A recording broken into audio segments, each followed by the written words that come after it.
जय हिंद दोस्तों, कैसे हैं आप लोग सभी। आई होप सभी अच्छे होंगे। आज हम लोग साइंस का सेट नंबर 73 को करेंगे। उससे पहले जो भी चैनल को सब्सक्राइब नहीं किया चैनल को सब्सक्राइब कर लें तथा अपने दोस्तों में भी शेयर कर दें। और इसका पीडीएफ हमारे Telegram channel knowledge world PDF पर अपलोड कर दिया गया है। और टेलीग्राम चैनल का लिंक इस वीडियो के डिस्क्रिप्शन में तथा कमेंट बॉक्स में भी पिन कर दिया गया है। और जो भी पिछला वीडियो नहीं देखे हैं चैनल की प्लेलिस्ट में जाकर के पिछला वीडियो को देख लें। ठीक, चलिए आज के पहला प्रश्न को देखते हैं। पहला प्रश्न है कि पसीना रोधी पदार्थ में सामान्यतः निम्नलिखित में से क्या होता है। यानी पसीना रोधी होता है, यानी कि जो पसीना को रोकता है उस पदार्थ में क्या, देखिए पसीना को क्या रोकता है। देखिए हम पाउडर जब लगाते हैं शरीर में, सूखा पाउडर, तो इससे क्या होता है, ये पसीना को रोकता है। तो इसमें क्या रहता है, तो इसमें आपको रहता है एल्युमिनियम का यौगिक रहता है। ठीक है, एल्युमिनियम का यौगिक रहता है। तो इसका उत्तर हो गया ऑप्शन नंबर ए हो गया। ठीक, चलिए देखिए अगला प्रश्न है कि निम्नलिखित को सुमेलित कीजिए। ठीक, देखिए आप सुमेलित करते हैं। देखिए ए में दिया हुआ है कि कैलोमल, कैलोमल जो है देखिए किसको कहा जाता है, तो मर्क्यूरिक क्लोराइड को क्या कहता है, क्लोमेल कहते हैं। नहीं, ए का 3 हो गया। देखिए ए का 3 सिर्फ इसी में ही है। ठीक, तो इसका मतलब क्या हो, इसका उत्तर यही होगा। ठीक, अब देखिए चाइनीज वाइट, चाइनीज वाइट जो है ये क्या हो जाएगा, जिंक ऑक्साइड हो जाएगा। ठीक ना, चाइनीज वाइट किसे कहते हैं, तो जिंक ऑक्साइड को। देखिए जिंक ऑक्साइड जो होता है इसे हम दार्शनिक पुष्प भी कहते हैं। ठीक ना, क्या कहते हैं इसको, दार्शनिक पुष्प भी कहते हैं। ठीक, अब देखिए चिली साल्फेटेट, चिली साल्फेटेट क्या होता है कि सोडियम नाइट्रेट को ही चिली साल्फेटेट कहा जाता है। ठीक है, सी का 2 हो गया। और सोरे का अम्ल, सोरे का अम्ल किसको कहा जाता है, तो नाइट्रिक अम्ल को क्या कहा जाता है, सोरे का अम्ल कहा जाता है। तो इसका मतलब क्या हुआ कि ऑप्शन नंबर डी इसका सही उत्तर हो गया। ठीक है, इसका उत्तर ऑप्शन नंबर डी हो गया। ठीक, चलिए अगला प्रश्न है कि सूची 1 को सूची 2 से सुमेलित कीजिए पुनः है। अब देखिए लोहा, लोहा कहाँ पाया जाता है, तो हीमोग्लोबिन पाया। देखिए ए का 3, देखिए ए का 3 किस ऑप्शन में दिया हुआ है, देखिए सिर्फ एक ही ऑप्शन है यहाँ पर डी, जिसमें कि ए का 3 दिया हुआ है। ठीक ना, तो इसका मतलब क्या होगा कि यही ऑप्शन हो जाएगा। देखिए और सबको मिला लेते हैं। शीशा, शीशा का यूज़ कहाँ होता है, तो संचायक बैटरी में होता है। ठीक है, अब देखिए चांदी, चांदी कहाँ पर होता है, तो फोटोग्राफी में होता है। देखिए फोटोग्राफी में जो चांदी का प्रयोग होता है ये सिल्वर ब्रोमाइड का होता है। ठीक ना, AgBr का प्रयोग होता है। ठीक है, नहीं सिल्वर ब्रोमाइड का प्रयोग हुआ। ठीक, अब देखिए क्या है अगला, तांबा, तांबा जो है आपका इसका यूज होता है आपको तरित चालक में। ठीक है, तो इसका उत्तर क्या हो जाएगा, तो ए का 3 हो गया, बी का हो गया 4, सी का हो गया 1 और डी का हो गया 2, जो कि ऑप्शन नंबर डी में दिया हुआ। ठीक, तो इसका उत्तर क्या हो गया, ऑप्शन नंबर डी हो गया। ठीक, चलिए अगला प्रश्न है कि निम्नलिखित को मिलान करें और सही कोड का चयन कीजिए। ठीक, देखिए क्विक लाइम, देखिए क्विक लाइम किसे कहा जाता है, देखिए क्विकलाइम जो होता है ये कहा जाता है आपको CaO, CaO यानी कि बिना बुझा हुआ चूने को क्या कहा जाता है, आपको क्विकलाइम कहा जाता है। ठीक, अब देखिए सिलेक्ट लाइम, एस्केलेट लाइम क्या कहता है, तो एस्केलेट लाइम आपको कहा जाता है Ca/OH का होल ट्वाइस, यानी कि बुझा हुआ चूना को। ठीक ना, यूरिया, यूरिया का फॉर्मूला आता है आपको CO × NH2 का होल ट्वाइस। ठीक ना, इसे देखिए इस रूप में लिखा भी जाता है, इसके रूप में भी लिखा जाता है इसको कि NH2CO NH2। ठीक ना, यहाँ देखिए NH2 का जो है होल ट्वाइस कर दिया, या तो इसको 2 बार लिख दिए तो बात वही हो गया। ठीक, दोनों एक ही चीज़ हुआ। ठीक, अब देखिए अब क्या बच गया, तो बच गया वाशिंग सोडा, वाशिंग सोडा का फॉर्मूला होता है आपको Na2CO3। ठीक ना, देखिए किस ऑप्शन में दिया हुआ है, तो ये आपको ऑप्शन नंबर सी में दिया हुआ है। देखिए ए का R, ठीक है, बी का हो गया S, तो बी का S। ठीक है, सी का P। ठीक है, अब देखिए डी का क्यू, हाँ ये भी ठीक है। इसका मतलब क्या होगा, इसका उत्तर क्या हो जाएगा, ऑप्शन नंबर सी हो जाएगा सही उत्तर। ठीक, चलिए अगला प्रश्न है फिर हम पुनः सही मिलान करेंगे। देखिए डायनामाइट, डायनामाइट का आविष्कार किसने किया, तो डायनामाइट का आविष्कार किया था अल्फ्रेड नोबेल ने। ठीक, अब देखिए डायनेमो, डायनेमो जो है माइकल फेराडे ने किया था। अब इलेक्ट्रॉन, इलेक्ट्रॉन का आविष्कार किया था जे थॉमसन ने। और प्रोटॉन का किया था रदरफोर्ड। देखिए अब मिलाते हैं किस ऑप्शन में, देखिए पी यानी डायनामाइट, डायनामाइट का हो गया 3, यानी पी का 3 देखिए इसमें भी है इसमें भी है। ठीक, इसका मतलब ये दोनों गया। अब देखिए डायनेमो, डायनेमो है क्यू का 2 हो गया। ठीक नहीं, क्यू का 2 इसमें है इसमें भी है। ठीक है, अब देखिए इलेक्ट्रॉन यानी आर का 1, तो आर का 1 यहाँ है, लेकिन आर का 4 है तो ये भी गया। और एस का 4, देखिए एस का 4। ठीक है, तो इसका उत्तर क्या हो गया, ऑप्शन नंबर सी हो गया। ठीक, अगला प्रश्न है कि सही मिलान करें। देखिए सही मिलान करते हैं। देखिए ए में दिया हुआ है मरकरी, मरकरी जो होता है ये माइनोमीटर में यूज होता है। ठीक, अब देखिए जर्मेनियम, जर्मेनियम क्या है कि अर्धचालक है, यानी कि सेमीकंडक्टर है, तो ये हो गया ये। अब methyl orange alcohol, methyl alcohol को क्या कहा जाता है, तो वुड नेफ्था कहा जाता है। ठीक है, नाइक्रोम क्या है, नाइक्रोम ये आपको रेजिस्टेंस वायर है। ठीक, रेजिस्टेंस वायर में यूज किया जाता है आपको नाइक्रोम का। देखिए किस में है, देखिए ए का 2, तो ए का 2 देखिए यहाँ है। ठीक है, बी का 1, ठीक है, सी का 3, ठीक है, और डी का 4। ठीक है, इसका मतलब क्या हुआ कि इसका उत्तर क्या हो गया, ऑप्शन नंबर ए हो गया। ठीक, चलिए अगला प्रश्न है कि इनमें से किसे फल पकाने के लिए प्रयोग किया जाता है। देखिए फल पकाने के लिए जो है अगर आपको पूछेगा कि प्राकृतिक रूप से फल पकाया जाता है तो एथिलीन से पकाया जाता है। ठीक ना, एथिलीन से क्या हो जाता है, प्राकृतिक रूप से फल को पकाया जाता है। ठीक ना, लेकिन जो कृत्रिम रूप से फल पकाया जाता है वो देखिए कैल्शियम कार्बाइड है, C2, इस पर जब जल को प्रवाहित की जाती है तो क्या होता है आपको कि एसिटिलीन गैस बनता है, ठीक ना। C2H4 प्लस क्या बनता है आपको, कैल्शियम हाइड्रोक्साइड बनता है, ठीक ना। तो Ca(OH) का होल ट्वाइस, ठीक ना, ये बना। अब देखिए ये क्या है आपको, एसिटिलीन गैस बना, ठीक ना। यही एसिटिलीन गैस के कारण जो है ना आपको क्या पकता है, तो फल पकता है कृत्रिम रूप से, ठीक ना। तो क्या आप ऑप्शन देखते हो, देखिए कैल्शियम कार्बाइड दिया हुआ है, अमोनियम नाइट्रेट, एसिटिलीन, और देखिए ऑप्शन नंबर डी, देखिए कैल्शियम कार्बाइड एसिटिलीन दोनों दे दिया। इसका मतलब क्या हुआ कि कैल्शियम कार्बाइड को ही हम पानी डालते हैं तब ना ये एसिटिलीन गैस निकालता है, तब हम फल को पकाते हैं।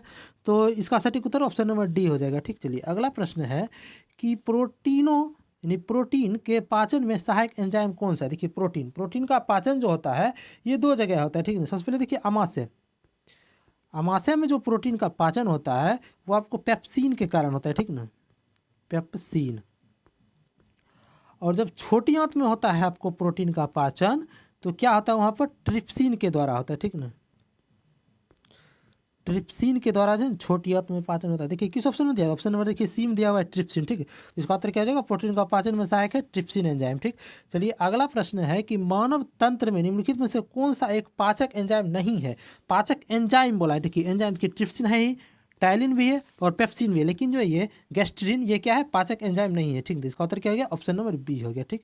चलिए अगला प्रश्न है कि निम्न में से डैश ऑक्सीकरण के समय अधिकतम मात्रा में ऊर्जा उत्पन्न करती है। देखिए अधिकतम मात्रा में ऊर्जा जो है ये वसा उत्पन्न करता है, ठीक ना। जैसे कि वसा का ऑक्सीकरण होता है तो उसमें अधिकतम मात्रा में ऊर्जा उत्पन्न करती है, तो इसका उत्तर क्या हो जाएगा, ऑप्शन नंबर बी हो जाएगा। अगर पूछा कि कम मात्रा में ऊर्जा उत्पन्न कौन करेगा, तो प्रोटीन करता है आपको कम मात्रा में ऊर्जा उत्पन्न, ठीक। प्रोटीन क्या करता है आपको, तो कम मात्रा में ऊर्जा उत्पन्न करता है, ठीक। चलिए अगला प्रश्न है कि कार्बोहाइड्रेट, प्रोटीन और वसा का पूर्ण पाचन कहाँ पर। देखिए कोई भी चीज़ का पूर्ण पाचन पूछेगा तो हो जाएगा आपको छोटी आंत में, ठीक ना। तो इसका उत्तर क्या हो गया, ऑप्शन नंबर सी हो गया, छोटी आंत, ठीक। अब देखिए अगला प्रश्न है कि निम्न को सुमेलित कीजिए। अब देखिए लाइसोसोम को क्या कहा जाता है, तो आत्महत्या की थैली कहा जाता है। देखिए एक का सी हो गया। देखिए डीएनए में क्या पाया जाता है, गुणसूत्र पाया जाता है, ठीक है। माइटोकॉन्ड्रिया क्या होता है, पावर हाउस कहा जाता है, पावर हाउस ऑफ सेल कहा जाता है। सेल का पावर हाउस माइटोकॉन्ड्रिया का। देखिए आप किस ऑप्शन में दिया, देखिए एक का सी, देखिए एक का सी इसमें भी, ठीक है। इसका मतलब ये दोनों गया।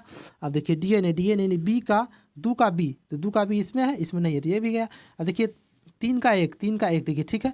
तो इसका उत्तर क्या हो गया, ऑप्शन नंबर बी हो गया, ठीक। चलिए अगला प्रश्न है कि जैसे ही एक तरल पदार्थ की मुक्त सतह से गहराई बढ़ती है तो तरल द्वारा डाला गया दबाव क्या होता है। देखिए तरल द्वारा डाला गया दबाव जो होता है पी यानी प्रेशर बराबर होता है आपको रो जी एच होता है। इसका मतलब क्या हुआ कि जो है ना प्रेशर किस किस पर निर्भर करेगा, तो रो और गुरुत्वाकर्षण और एच यानी गहराई पर। रो यहाँ पर क्या है कि ये द्रव का क्या है आपको घनत्व है, ठीक। घनत्व जी हो गया गुरुत्वाकर्षण, एच क्या हो गया गहराई हो गया, और पी क्या हो गया प्रेशर हो गया, ठीक ना। यहाँ क्या कहा है कि तरल पदार्थ की मुक्त सतह से गहराई बढ़ती है यानी एच का मान क्या हो रहा है, बढ़ रहा है। इसका मतलब क्या हुआ कि प्रेशर भी बढ़ेगा। देखिए क्योंकि देखिए प्रेशर जो है हाइट के साथ कैसा संबंध है, तो समानुपाती का संबंध है, ठीक। तो समानुपाती का संबंध है, इसका मतलब क्या होगा, मतलब हाइट बढ़ेगा तो प्रेशर भी बढ़ेगा, ठीक। तो इसका उत्तर क्या हो जाएगा, तरल डाला गया दबाव क्या हो जाएगा, बढ़ जाता है, ठीक। तो इसका उत्तर ऑप्शन नंबर सी में दिया हुआ है, ठीक। चलिए अगला प्रश्न है कि निम्नलिखित कारणों में से किसके कारण बादल जो है आकाश में तैरते हैं। देखिए बादल जो है आकाश में किस कारण से तैरता है, तो निम्न घनत्व के कारण तैरता है। इसका तो ऑप्शन नंबर डी हो गया, ठीक। चलिए अगला प्रश्न है कि एक आदर्श तरल पदार्थ क्या है। देखिए एक आदर्श तरल पदार्थ है उसका गुण क्या होता है कि वो घर्षण रहित होना चाहिए, ठीक।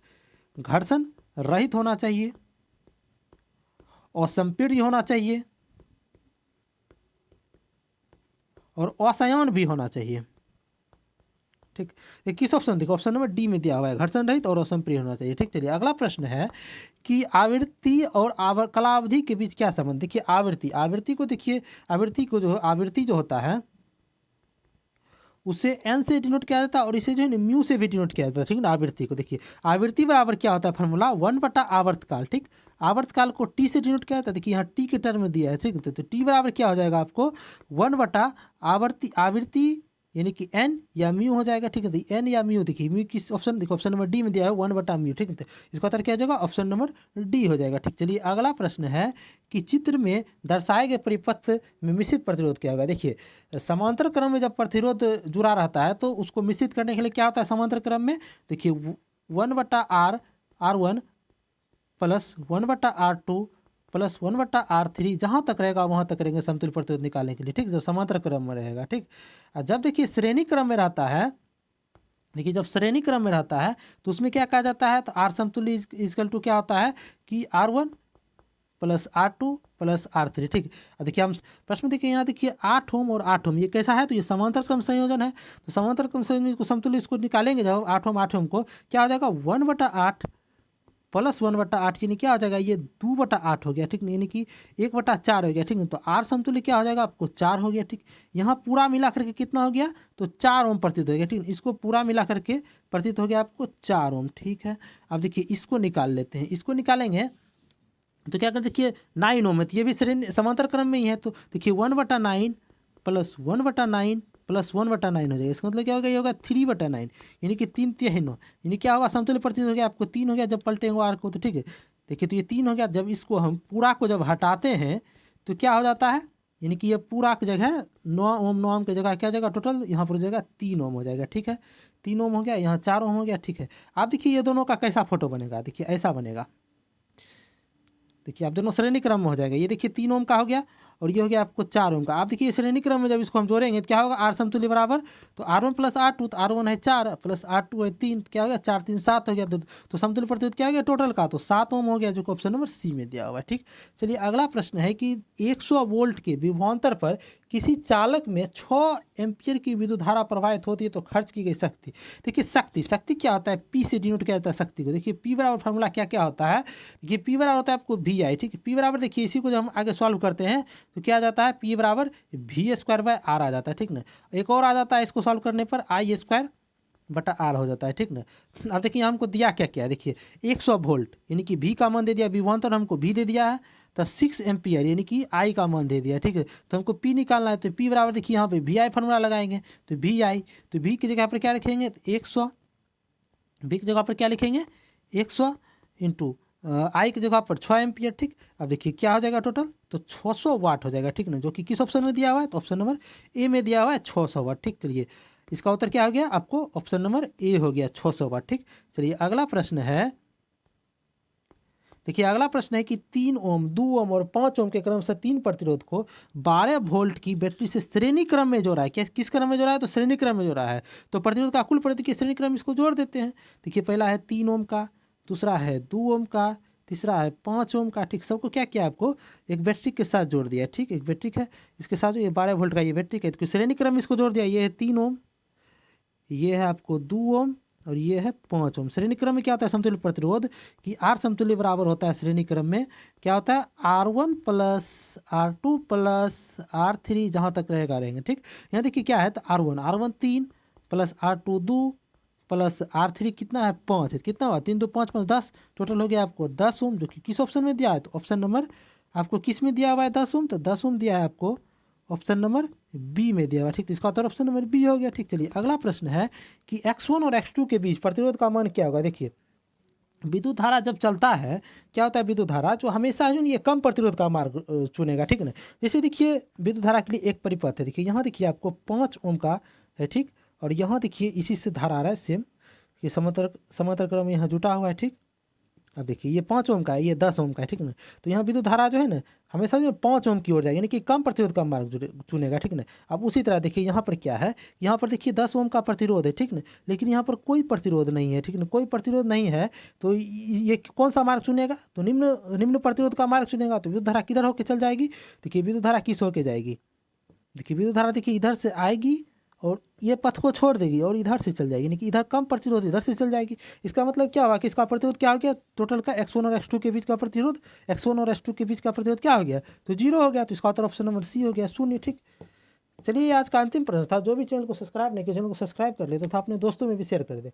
और इसका PDF हमारे टेलीग्राम चैनल नॉलेजबल PDF पर अपलोड कर दिया गया है और टेलीग्राम चैनल का लिंक इस वीडियो की डिस्क्रिप्शन में तथा कमेंट बॉक्स में भी दे दिया गया है। अभी पिछला वीडियो नहीं देखे चैनल के प्लेलिस्ट में जाकर के पिछला वीडियो देख ले, ठीक है। और प्लेलिस्ट का लिंक भी जो है ना इस वीडियो की डिस्क्रिप्शन में दे दिया गया, ठीक है। चलिए वीडियो में अंत तक बने रहने के धन्यवाद, मिलते हैं अगले वीडियो में।